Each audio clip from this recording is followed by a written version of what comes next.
এখন হবে বউয়ের সাথে লড়াই। আমি সকালে গিয়েছি না খাই, ভাত নাই করাই। তো যাই কথা বলি, বউ কি বলছে, মাল টাল একটু করে খাইছি। ভাত খাওয়া আনি মাল খাবো না, কি করবো? মাল খাইয়ে শুটেছিলাম, যাই কুকুরে মুটে দিল। যাই জিজ্ঞাসা করি, মিতালি মিতালি কি করছো? ভাত হয়েছে?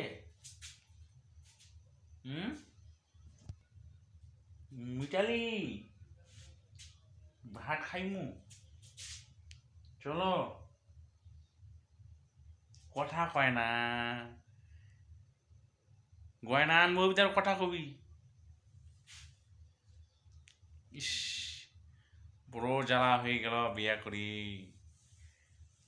এখন কোঠা কয় না, কোঠাগুলা কেমন হয়ে গেছে, মেকেশা লাগেছে মোক। মনটা একবার কাগজ মন পাতলা হয়ে গেছে।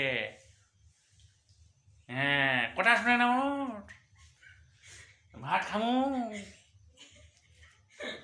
মিতালি কোঠা কবে না, আগে আগে ঠানি নেওয়া লাগবে, তারপরে কোঠা কবে।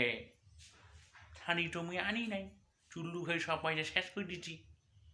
ছোটুর বাড়ি গেছিলাম, ছোটুর বলতে, জামাই কেমন আছেন? ভালো আছি। তো মিঠালি তো কোঠা কয় না,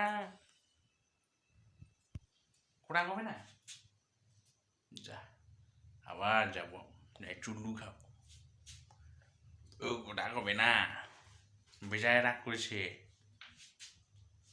মুই তো চুলু খাও, ওই খাট টাট বিক্রি করে চুলু খাই নিম একদিন। মুই এমন চুলু খামু, মোক পাড়া লোক চেনা পাবি না।